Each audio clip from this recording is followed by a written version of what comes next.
Now we're going to move on to conversion kits. And when I say conversion kit, it's a pin, the pin that holds the primary, or I'm sorry, the cam arm, the second stage cam arm. We make 4 different pins for this, actually all of our primaries, the Rage 4s and the Rage 8s. And the reason we do that is because, you know, Polaris has a 1/4-inch diameter pin, Yamaha uses an 8mm diameter pin, and Arcticat uses the fixed, you know, 5/16 diameter pin. In this certain position, we have the Arcticat fixed pin. There are 2 bushings on the outboard, 1 on each side. The pin has a dimple in it. We set screw the cam arm to the dimple, and we do not over tighten the screw so that it can pivot. The cam arm can pivot on that pin. Okay. We like this design because you have more surface area on the pin for the bushings. Okay. With these high revving, high torque, high horsepower machines nowadays, 1 bushing in the cam arm is not enough surface area, and they wear out fast. So we like the outboard idea, and that's what we try to get customers around. We do sell our super tip cam arms with, you know, a tapped hole to secure to that pin, and for that reason only. Okay. Now, installation. It's very important when you install a cam arm in a clutch, our clutch. Okay.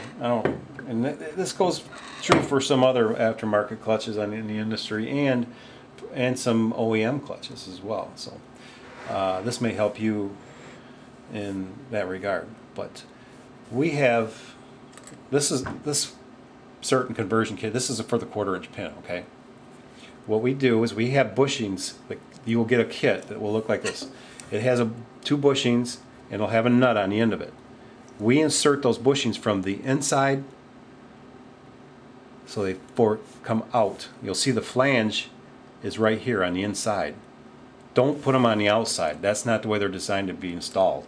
Here, I'll take this out of there. You can see that bushing comes from the inside out. All right, I'm gonna pull that right out of there. The way these are set up in the clutch, I'll throw them on the pin here so you can kind of see what I got. Is like that. All right, they're sitting inside those whole. Boy, now I got screwed up. I'm backwards. See, that's why we do videos. Okay, they sit in there like that, from the inside out, and the cam arm pivots between those 2 flanges. All right, that's important. Now, when you install your cam arm in the clutch, I've seen this in the field with customers having problems. Don't over tighten this bolt. Okay, you snug that bolt just enough so it will not pivot.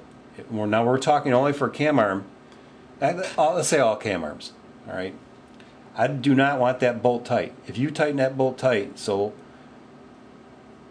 it's not going to pivot the cam arm, it'll take these tower surfaces. There's a tolerance held here. This is close tolerance machine area because it has a slide back forward. It collapses, that tower will pinch this spider, and that clutch will not cycle.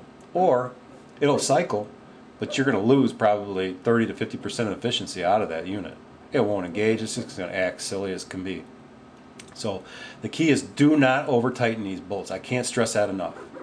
And of course, it's in the directions. Okay, spider removal. Now I don't want to take too much time up in this video, but I don't want to sit here and just unscrew all these little 4 cam arms. But on a quick change, obviously you got to pull the sleeve off. You got to take these 4 arms out, and then the spider slides out. And then I can basically do that all as one piece right here on a quick change. You can see there's a hex. Everything lays on top of that. All right. Whoops. But that's quick change spider removal. Screw-on spider removal, a little different. Okay, this is not a Rage 8, but it doesn't matter. They're all the same. While I'm here, the bolt. You have you will get a little sleeve that goes underneath the lock washer and the head of the bolt, just like that. This little area here is a nice slip fit for that shaft. That keeps that bolt in the center of that shaft. You gotta use these guys. This is important. Okay, that should come with your bolt in your kit. You get a clutch bolt with your kit. Now, of course, you got to remove the cover and the spring. You got to remove the spider nut. You know, if it's Loctited on there, you're going to have a 1 7/16 deep well socket. Remove that. Then the spider. All right, we have tools for the spider. You will, if you have a screw-on spider, you will receive a tool in your kit. Okay. It comes just like that. It fits in those holes in that spider, just like I've shown you. And put a bar on it. A 3-foot bar is what I recommend, and unscrew your spider. That is how you remove the spider from a screw-on clutch. Sometimes you may, with blue Loctite, in fact, I've had to use local heat. If you're going to get this area hot, get it hot fast. And what I like to use, and I have my own torches here, I use a polypropylene, and I have a very local heat, and I can get that thing hot real fast in here. The reason I say fast is because aluminum conducts heat very quickly. It'll get up into these buttons, and you'll melt your buttons. And then you'll be calling me for some new buttons.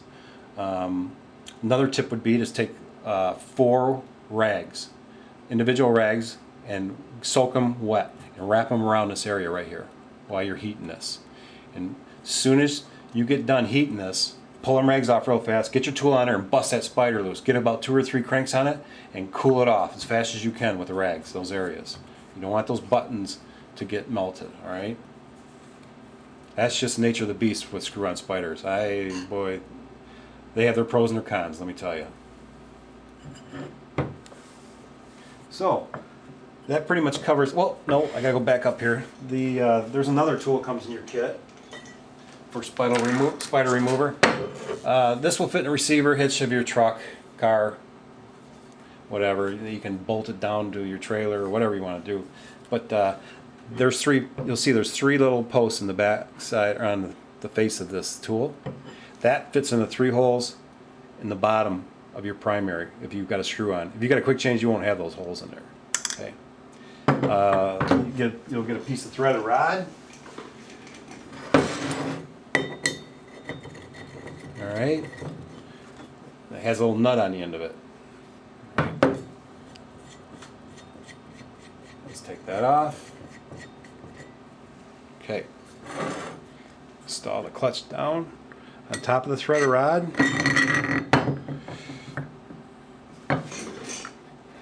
Turn it so it engages the holes. I can find the dang things. Here it goes. Locked in position. It's very important when you bust a spider loose that this nut is tight, okay? You've got to have this nut tight, because if you don't, you will shear off those dowel pins that are inside that tool, underneath the tool, okay? It's got to be tight. You get that tight, slide your tool over it, and bust her loose, okay? Now torquing, they say to torque these things to 80 foot-pounds of torque. Well, no one's got a torque wrench that fits the end of a bar or a pipe, so I usually like a 3 to 4 foot bar and just give it a good tug. Spread your feet out a good 4 feet, and just give it a tug. You'll know when it's tight. If you reef like crazy on the thing, you're going to split the spider. I've seen them crack, okay? Use blue Loctite. I cannot say that fast and long enough. You've got to use blue Loctite, and the reason for it is not to keep the spider from coming off. It's there to stop the spider from screwing on too tight. The failure to use blue Loctite can cause cracked spiders as well.